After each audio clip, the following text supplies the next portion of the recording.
Hi everyone, Donut here. I think I have your attention now with that title. Boy, it's been a super crazy week. I was gone for the past week on a much needed vacation with some of my very good friends, but now I'm back and we can talk about some of the crazy things that happened while I didn't post any videos. All this stuff happening is just right up my alley, huh? Right up there. We are going to talk about the hashtag 8can'twait, and we are also going to talk about defunding the police. One of the dumbest fucking things you could ever do. Ever. I've been talking about how defunding the police is the dumbest thing you could ever do for a couple of years now, and I guess I should just go over it right now because it's trending. Also, the mayor of Los Angeles has already taken $150 million worth of funding from the LAPD. Boy, that's going to work out for them. Defunding the police means taking funding from the police, a bunch of money that they need for certain things, we're going to get into that, and putting it in other places. While you might hate all police officers, you're definitely going to hate it when every single one of them are incompetent a-holes. Why would they get to that point, though, with all the money being taken away? Well, what is money used for in a police department?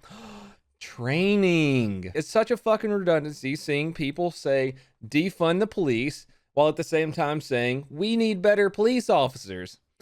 It doesn't work that way, kids. Training for a lot of police departments is already dog shit. I went to something called the South Carolina Criminal Justice Academy back in 2013, I think. Every police officer in South Carolina has to go there. We had a thing called defensive tactics. Defensive tactics was basically a stupid dance. We didn't do jujitsu, we didn't fight each other, we didn't box, we didn't punch each other in the face. If you're a police officer and you've never been punched in the face, then you're wrong. I can't remember who said it. It might have been Rogan. I'm not sure off the top of my head. I saw it a while back, but they said 20%, the first 20% of a police officer's day should be training. We would get our defensive tactics requals every few months as a police officer during in-service training, but it was the same stupid shit that they taught us in the academy. They didn't teach us how to fight. And guess what a person who doesn't know how to fight automatically goes to?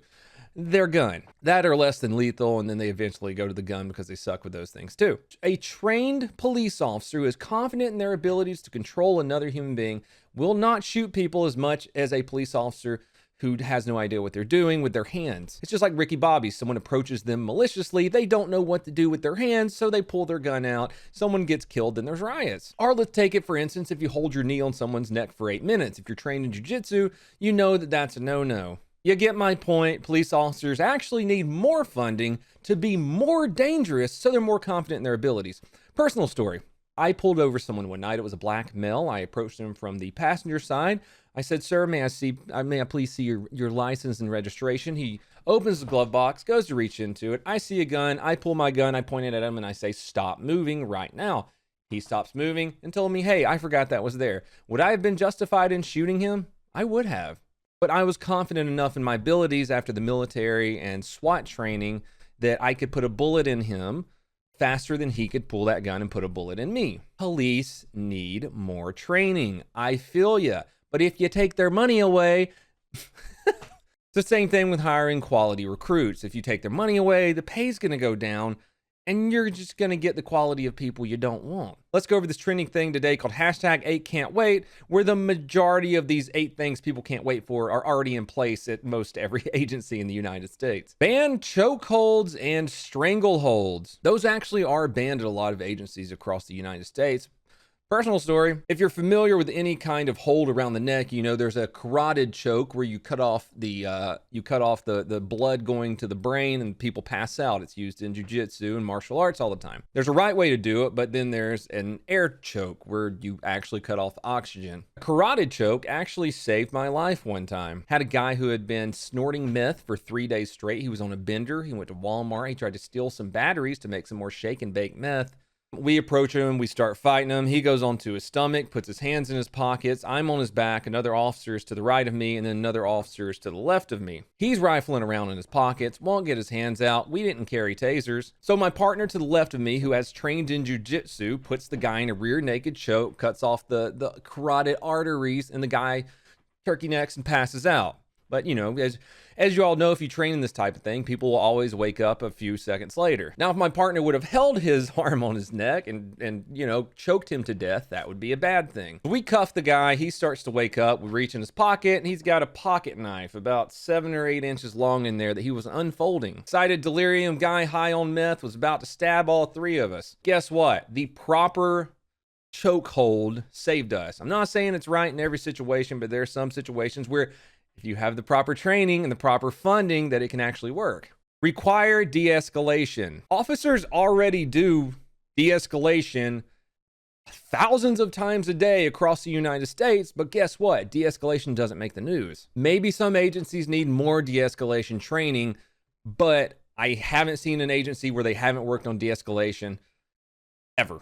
Require warning before shooting. If you've watched any of my shooting breakdowns, you'll see that every situation is different. Sometimes officers yell, drop the gun. Sometimes officers yell, freeze. Sometimes officers yell, don't put your hands in your pockets. Sometimes officers are forced into a situation where they don't have time to yell at someone. I hope to God this 8 can't wait thing isn't talking about warning shots, because that is not smart. When you shoot a bullet up, it's got to go somewhere, right? If you shoot a bullet down, it's going to go somewhere, right? Just shoot it into the dirt beside him, donut, you stupid fuck. What if you're in a concrete parking lot? Where are you going to fire your warning shot? It's not a smart tactic. Moving on. Exhaust all alternatives before shooting. Police already do this. Again, it's a situational thing. Sometimes you do have to go right for a gun. If a person's shooting at you, you're not going to pull your taser and try to tase them, get your baton and try to hit them, and before you pull your gun and shoot them back. Sometimes it's necessary to pull your gun. Sometimes officers pull their guns too quickly, and I know that, but guess what they need?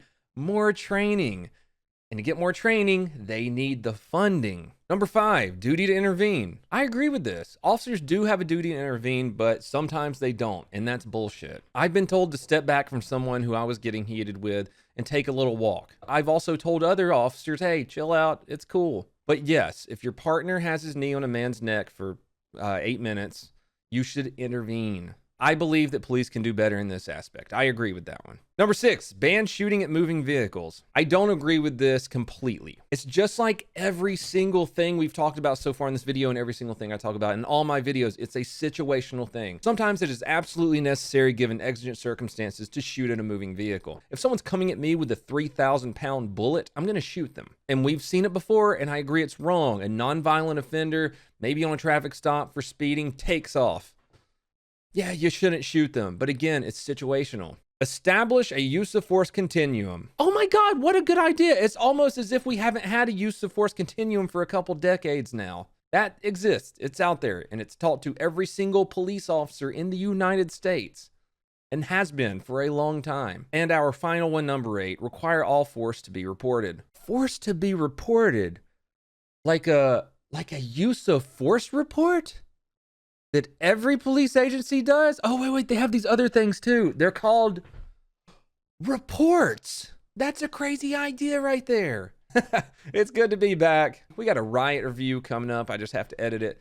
Made that one with Mr. Angry Cops, who can do police content now, the AK-47 guy, and Batty. I hope that you enjoyed this video and I enlightened you that the majority of these are already in place. Also, if you defund the police, you're going to have a really bad time. It's already pretty bad in a lot of communities. You know, Chicago, where like 17 people were shot last weekend. If you give them less police officers, give them police officers with less training, you know, pull them out of your neighborhood because you just don't like them there, because a bad police officer thousands of miles away killed a dude, you're going to be asking for the police with good training to come back pretty quickly. Let me show you a meme real quick before we get off here, because I might make another video sometime this week about the people wanting to abolish the police. Socialists defund the police.